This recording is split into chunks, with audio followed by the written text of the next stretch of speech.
Joining us now for all the royal news is Andrew Eborn, UK barrister and broadcaster, and of course president of Octopus TV. Andrew, it is wonderful to see you again.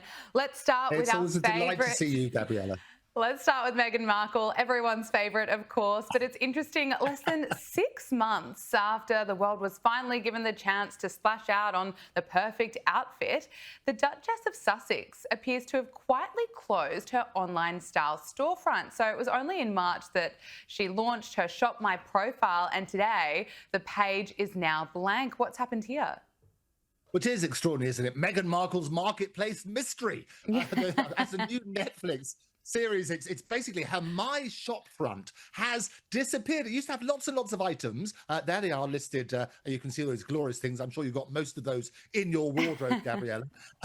But now the Shop My profile, what they call themselves, the world's leading content creators, according to their spiel, earn affiliate revenue from their shopping recommendations. And it is now blank. It says there's no collections found. Now, I think, I've got a little theory here. I reckon she's going to be launching her own, rather than having affiliates, she's going to turn around and have her own range of clothing. Because if you look at some of the items on there, there was a 1,450 Eula Johnson dress, which she wore for the show promo image, and that had a 1,000 person plus waiting list. So lots of people are going to buy that. She also had her La Lingla jeans. The New York label sold more than 500 pairs. So I reckon she did very, very well with this, but I think she's a crafty move. So you heard it here first. I reckon she's launching her own site. All right, well, we'll watch this space. It's interesting. She's been, of course, promoting her new season of With Love, Meghan, and she shared some behind-the-scenes photos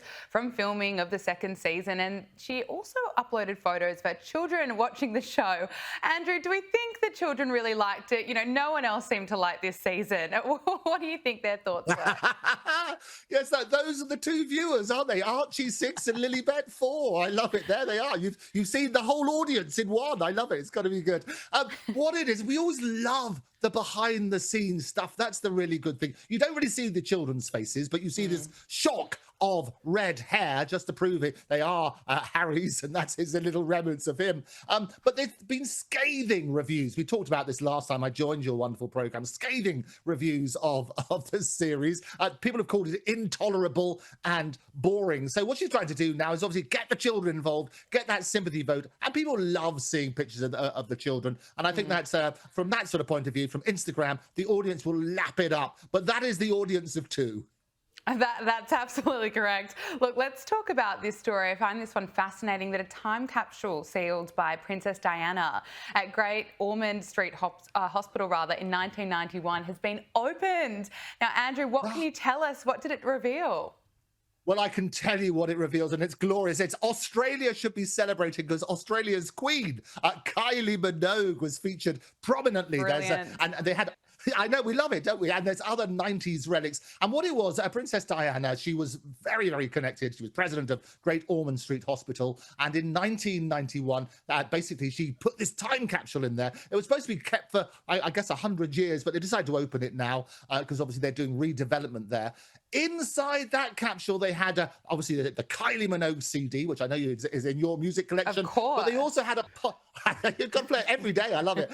They also had a pocket TV. And when you look at it, you think, oh, how revolutionary it was at the stage. But obviously, it looks a bit old now.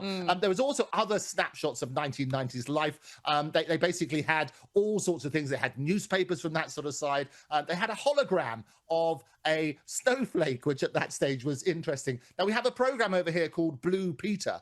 And what happened in 1989, they had two children who won a competition. Yeah! And they basically could suggest the items to go into the time capsule. And Sylvia Fultz, I think she was 9 at the time, from Norwich. She chose this hologram of the snowflake. There was a solar-powered calculator, a British coins, and 5 tree seeds from Kew Gardens. And a chap called David Watson, 11 at the stage, he chose the wonderful Kylie Minogue CD, shows his immense taste in music. He also chose a sheet of recycled paper, a European passport, and that pocket television I mentioned. Okay, yes, well, that Kylie Minogue CD, that is a great choice. Let's talk about Prince Harry, because there are conflicting reports that he may not be reuniting with his father, King Charles. For, of course, if he does, this will be the first time in nearly 2 years when he returns to the UK in a fortnight. So Harry is scheduled to be in London to attend the WellChild Awards. And of course, this will be his first visit to the UK since losing his legal battle to have taxpayer-funded police protection reinstated. So, Andrew, what are your thoughts? What are you hearing? Do you expect at this meeting between Prince Harry and his father, will it take place? Well, I sincerely hope so. I've always said it'd be the wonderful reunion. I mentioned last time about Princess Diana. It's obviously the anniversary of her death on the 31st of August. And she would be devastated, firstly, to think that her children haven't got together, but also to think they're not really speaking to their father. And so Prince Harry, basically, he's coming here on September the 8th, a couple of days' time, for, as you say, the WellChild Awards. He's supported this charity for a long time. And people have suggested, although I haven't seen any official confirmation yet, that the prodigal prince will be back for the royal reckoning with King Charles. And this will be the first time, really, that they've got together properly for about 20 months. I think it was February last year that they got together. Obviously, since then, we've talked about King Charles's cancer diagnosis. We've also had that legal decision regarding Prince Harry's security. And what's going to happen, it's not automatic, because obviously he's not a working royal anymore, so it's not automatic. But if he gives notice and enough sort of time, then there will be appropriate protection there. And I'm sure that that has happened this time. Okay. Now, a new book has revealed a blunt request made by the late Queen Elizabeth to former US President Barack Obama made at a state dinner. So, author Valentine revealed in the book Power and the Palace that during a state dinner in 2011, Queen Elizabeth decided that the Buckingham Palace banquet had gone on long enough. And the claim is that the Queen actually asked British finance minister at the time to tell Barack Obama that it is time to go to bed. Look, is this true? What do you make of this? Oh, it's glorious. This is Her Majesty all over. What a wonderful lady she was. We've all been at those dinner parties where the guests just refuse to leave. And it was past midnight. This particular story, Valentine Lowe's brilliant Power in the Palace, all sorts of revelations, some of which I've heard before. But basically, it was a state dinner in 2011, and Her Majesty was brilliant at having these state dinners. But they can drag on, and apparently it was after midnight. And she turned to George Osborne, who was the Chancellor of the Exchequer at that stage, and said, "Will you tell President Obama it's time to go to bed?" And so they worked on that sort of basis, and I'm sure that was true, and they worked on that sort of things. But George Osborne, he recalls that actually he didn't want to go over to President Obama, but what happened, he had a particular aide, the Queen's private secretary, said, "Don't worry, we're handling the situation." So an interesting revelation. It won't be the first time that's happened, and I had the joy of meeting Her Majesty on a few occasions, and also Prince Philip, they were the brilliant double act. And I was introduced to Her Majesty and said, "This is Andrew Eborn. He's a barrister and also a magician," because I perform as well on that sort of basis. And Her Majesty said, "Oh, how nice." And Prince Philip came up to me, same introduction, but he sort of looked at me and said, "Well, I bet that's good for pulling the birds," is what he said. He was notoriously good for those little quips, and they were also the perfect double act. But Her Majesty, she wouldn't like the fact that people spoke about her private discussions. She always wanted to keep that secret, in the same way she sort of kept her private discussions about politics. She had lots of very strong views, but the idea was that the monarch's always above politics, so shouldn't be quoting things publicly. Well, it's interesting because also in this Valentine Lowe book, it uncovers a secret relationship between the monarchy and the government. So, and also reveals what the Queen Elizabeth thought around Brexit. What can you tell us? Well, she basically didn't want to. She said that she thought that we shouldn't be leaving the EU. She thought it's better the devil you know. She's had those conversations with a number of ministers. Again, as I say, the Queen was above politics and wouldn't want those views publicly known. The vote went against her wishes.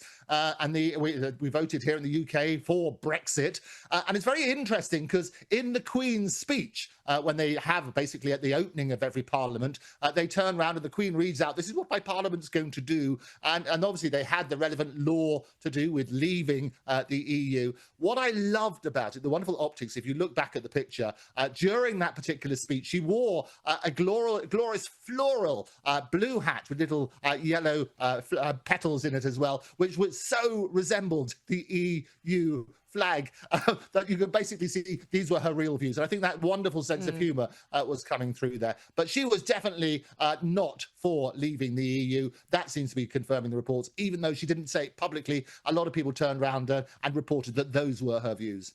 Finally, before I let you go, Prince William and Princess Catherine's first official outing since their appearance at Wimbledon back in July has been confirmed. They're set to visit the Natural History Museum, of which the Princess is a patron. What's going to happen here? Well, what's going to happen September the 4th, so tomorrow over here in the UK, it's going to be, as you say, their first official outing since Wimbledon. Wimbledon's a few months ago, 7 months ago, on that sort of basis. Or sorry, 7 weeks ago, not 7 months, 7 weeks ago. And what's going to happen? She's going to go to the Natural History Museum. It is their first official outing. They're going to engage with children, apparently, about biodiversity projects and so on and so forth. And it's going to be a return to public duties. People adore, particularly Princess Catherine. They're going to be absolutely delighted. I'm sure the papers and other media will be swamped with images of that particular engagement. Absolutely. Andrew Eborn, UK barrister and broadcaster. It is brilliant to speak to you as always. Thank you so much for joining us.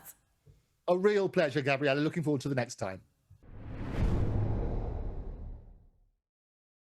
That is Power Hour. Thank you for your company. We'll see you tomorrow. Make sure you subscribe to Sky News Australia on YouTube.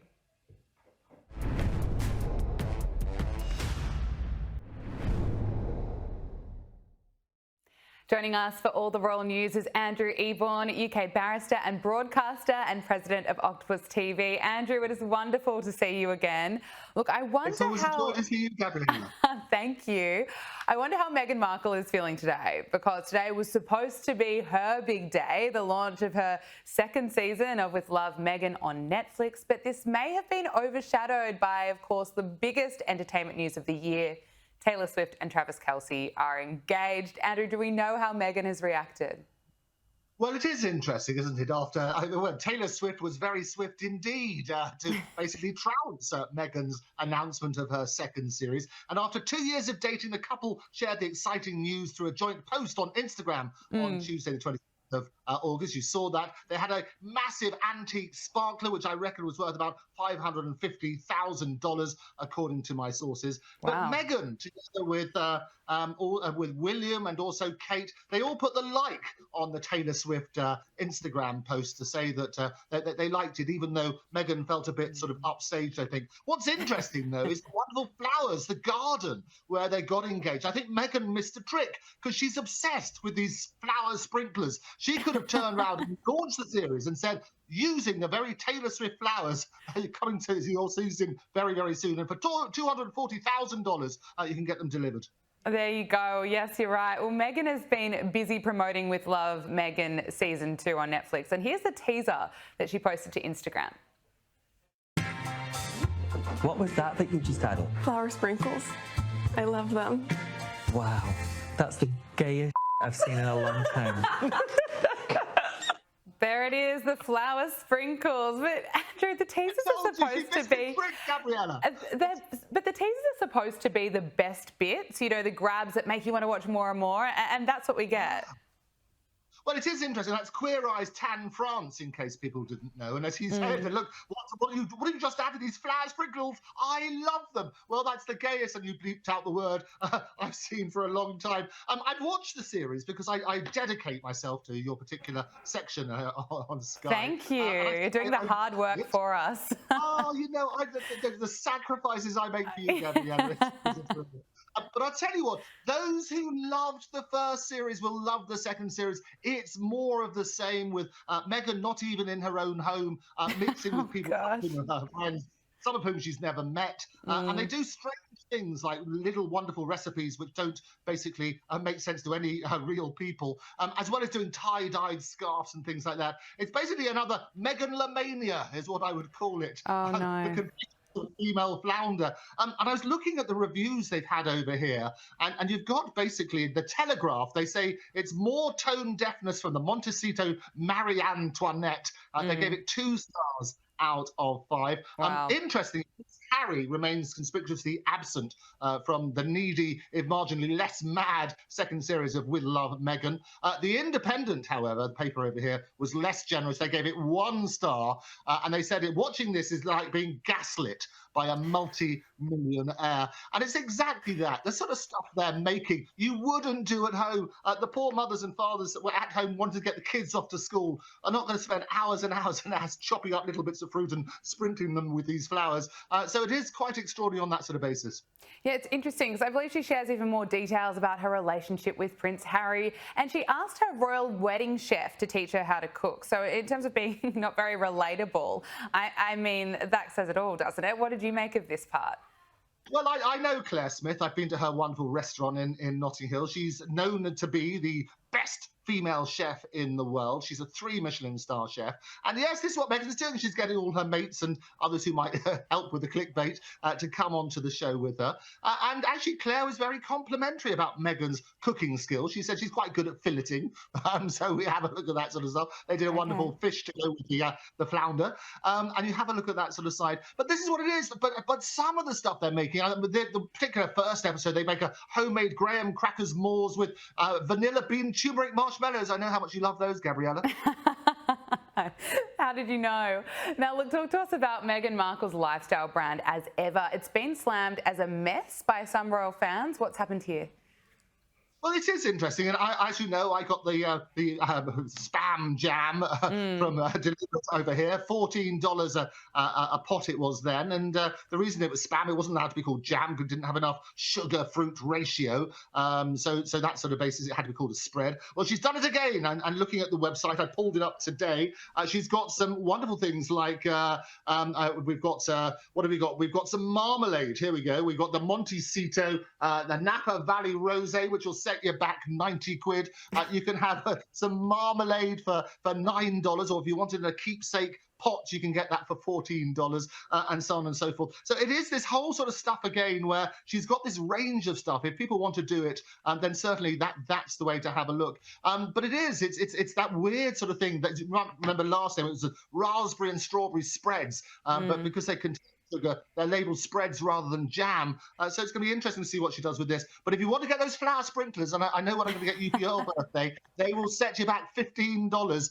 That's US dollars. But also what she's got is this shortbread cookie mix. And again, then great research for your wonderful program. I tried those as well. And actually, anybody who makes shortbread is pretty easy to make. But that, you get the shortbread cookie mix together with the flour sprinkles, and that will set you back $14 as well. Plus, you have to sell half your house, obviously, for the postage around the world. Of course, especially here if you're in Sydney. Now, I want to talk to you about Harry and William, because the upcoming 28th anniversary of Princess Diana's death could be causing some fresh tensions between William and Harry as the brothers feud over her legacy. According to the Daily Beast, Harry's Archwell production company is reportedly in talks to produce a documentary on Diana ahead of the 30th anniversary of her death. Look, what do you make of this? I suppose if this was to go ahead, that would really impact and delay, I suppose, any hopes of repairing this relationship. Well, I think the whole situation is very sad, is the honest answer. I mean, it's Shakespearean family feud with streaming rights, isn't it? You have a look at that sort of side. They did collaborate previously on the 30th anniversary back in 2017, and they were looking at on the 20th anniversary rather in 2017. And then basically at that stage, William was saying that was going to be the end of the matter. It's quite tragic. Both of the princes were very young when Diana died on the 31st of August, 1997. And I'm always reminded, I had her brother, Charles Spencer, on the Andrew Eborn show, my show, which he's been on a couple of times. And he gave me a copy of his, I remember, his tribute to Diana. I've got it here for you as well, so you can see, which was always just reminding about how wonderful she was. And if you want, I can just, 10 seconds, I can open up Yeah, the opening words, it's glorious. This is what was actually used in the service. He signed it as well here, which is wonderful. But basically what he was saying, Diana was the very essence of compassion, of duty, of style, of beauty. All over the world, she was the symbol of selfless humanity,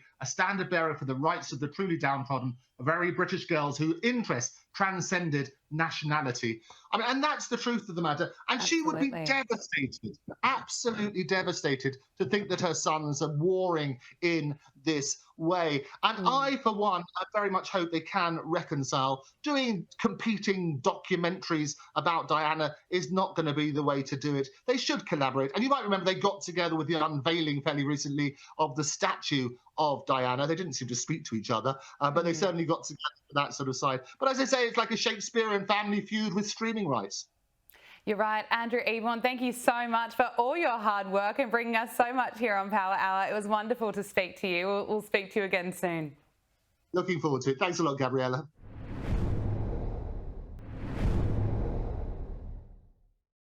Joining us now from Edinburgh, Scotland is barrister, broadcaster and president of Octopus TV, Andrew Eborn. Andrew, thank you so much for joining us on Power Hour.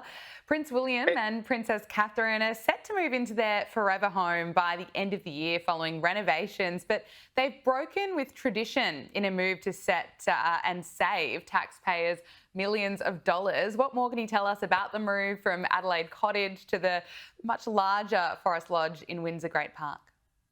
Well, first, it's an absolute delight to join you, Gabriella. You're right. What's happened is these forever homes. They're moving from Adelaide, well, not your wonderful city, but rather the name of their cottage. I call it a cottage, but it's a 4-bedroom house. Wow. And what they're going to do, they're going to move to an 8-bedroom house because they want privacy and they want a bit more space and they want to move on from what's been a pretty awful period. Obviously, we had the terrible diagnosis of cancer for Princess Catherine. We've had some terrible times, the falling out of the brothers, Harry and William, which I hope will get patched up. And they're hoping to move to what they call the Forever House and Forever Home. And basically it costs £16 million to move into it. But as a result, they've had to move out apparently 2 other homes for 2 other people or 2 other families because they can't be too close to the royal couple. So that's it. What's the good news is, Gabriella, is that they're going to be paying for the renovations themselves. So rather than saying to the taxpayer, you've got to fork up for this, they themselves will dig into those rather deep royal pockets and pay for the relevant decorations and everything else. And the interesting thing is there's a whole history of this, where the royal family went through a stage when they weren't very popular in the public eye. And the Queen, being very good about this, turned around and thought, well, okay, how can I make it better? And one of the things she started to do was to turn around and say, well, I'll start paying taxes, I'll start paying for some of my own things, and I've cut down on other royal expenses. And as a result, the public increase in popularity was quite phenomenal, seismic change in that. And the late Queen, Queen Elizabeth, was basically responsible for that sort of stuff. So I think basically what Prince William and Princess Catherine are doing is looking at that sort of side. She's adored by everybody in the UK, Princess Catherine, and they've been following her on her journey. And it's extraordinary, the support that she's received. And you can absolutely see why she is so popular. As you mentioned, a time to kind of get away from a lot of the drama. There was plenty of drama surrounding Prince Harry. He's, of course, no longer popular at all. And interestingly, historian Andrew Lowney has not removed allegations about Prince Harry's relationship with Prince Andrew. These are allegations that were made in his new book entitled Details, The Rise and Fall of Prince Andrew, including details about his ex-wife, Sarah Ferguson, details about his friendship with Jeffrey Epstein, and as well as the alleged mistreatment of staff. But tell us about the claims that were made and now, extraordinarily, that Andrew Lowney is not going to remove them. It is extraordinary. And you think of all the things that they mentioned, and you talk about Epstein and the various allegations there and the allegations of bullying. What would cause somebody to issue a legal letter? Well, yet again, Prince Harry steps up for that. And basically, it's 2 things. One is the alleged altercation between Prince Andrew and Prince Harry. And the other was an alleged comment that Andrew made about Meghan Markle, now obviously Harry's wife. wife. And the suggestion was that there was a fight between Andrew and Prince Harry. And the suggestion was that Andrew said, well, Meghan Markle's too old for you. You should look for somebody younger. Prince Harry denied all of that. He denied all of that. And what happened, Gabriella, is exactly that. They sort of turn around and say, here's a letter before action. We're going to get our lawyers to write a very stiff letter to say it's completely false. HarperCollins and the company within that group sort of turn around and say, well, we're not going to change it too much, but we will put in the audio copy of the book, entitled, as you say, we will put in Prince Harry denies the claims. So that has gone in. But he's very litigious. We've had a number of cases. He's kept the courtrooms very, very busy for all sorts of cases. And this is the latest threat. But of all the things to come out, I say it's those two things. It's Prince Harry to sort that, rather than you think Prince Andrew and the various other claims in the book. Yeah, it's wild, isn't it? Now, Prince Harry and Meghan Markle have signed a new deal with Netflix. I mean, Meghan Markle was absolutely mocked for her season that went on air earlier this year, but what can we expect from this one? Well, it's a significantly downgraded deal is what it is. And if you remember the fanfare there was for the original Netflix deal, a reported $100 million and that golden handcuff deal as a result. This is what's called a first look deal. I'm here in Edinburgh in the middle of the night at the TV and Film Festival and also the Fringe Festival. And obviously all the great TV executives from around the world are here. And what a first look deal is exactly that. What they have is they turn around, they might have lots of different projects, and Netflix will have the right to say, oh, I quite like that, or no, I don't. And as a result, that's what it is. So there's no real money other than you pay a certain amount for that first look, but there's no guarantee. And I think that's the important point. But it's certainly downgraded. It's certainly a sort of rather than the megawatt deal that they had for the 100 million. And there was also reports of tensions between the Sussexes and the massive Netflix as a result of the previous Harry and Meghan. And you might remember they wanted to have this reveal before all sorts of wonderful, sensational headlines. And Harry came out with his book Spare Us All. And the reality was that he revealed a lot of those stories which were supposed to be exclusive to Netflix in that. So there's reports of tension between the broadcasting giant and the Sussexes. And it's going to be interesting to see how it pans out. But with love from Meghan and stuff like that, I did try the jam. I was sent a sample all the way over to the UK. Yeah, I think you have to pay the equivalent of a house in Windsor Park to get it for shipping. But I got one of the very rare things. I tried it live on air in a program that we do regularly. And I have to say that firstly, you couldn't call it jam anymore because it's not jam. To be jam, the legal definition means there's a certain sugar content, and this didn't have it. So it's called a spread. So it's a scam jam to start with. And actually, rather than going with the narrative of a lot of people, I quite liked it, but it was a little bit bitter. What does that tell you? Oh, that's too funny. Well, there you go. I have to ask you about Princess Anne. A new photograph of Princess Anne has been released by Buckingham Palace to mark her 75th birthday. Now, Princess Anne looked elegant as ever in a blue and white dress and a high collar while leaning gently on a window frame. What did you make of it?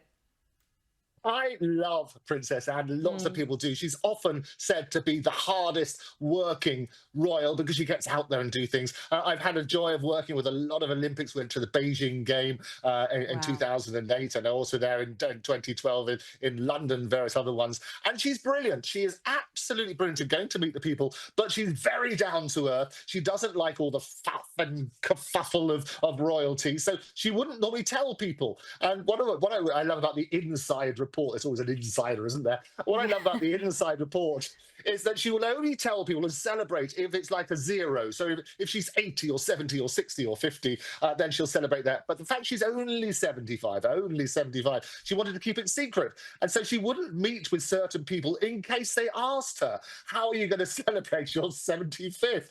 So apparently she wanted no fuss at all. She wants to be very down to earth. But we wish her a very, very happy returns for this week for her 75th birthday. Absolutely. And finally, royal fans have learnt recently that King Charles doesn't possess a passport or a driving licence. Now, this was revealed in a Reddit post that revealed that the monarch was allowed to travel without a passport and drive without his licence. Now, this would be a surprise to some, but I doubt you were surprised hearing this. What are your thoughts? Well, Well, I wasn't surprised, but I thought it was interesting because a lot of people don't know it. So whilst we go through all the struggles of going through passport control and trying to get those new electronic ones working, how many times do you have to keep sliding that in? He doesn't need it. And the reality of this is that basically it's diplomatic immunity. So several monarchs around the world enjoy this privilege. He doesn't need to travel with a passport. I guess all he needs to do is get out one of those pound notes and he can hold that up and say, that's me. So he works on that sort of basis. But he doesn't need a driving license. And as the monarch, they enjoy a certain amount of immunity from prosecution as well. So all sorts of privileges, as well as the honours and struggles you sometimes have to have, come with the monarchy. Andrew Eborn, it was brilliant to speak with you. Thank you so much for joining us on Power Hour. Lovely to speak. Look forward to joining you again soon.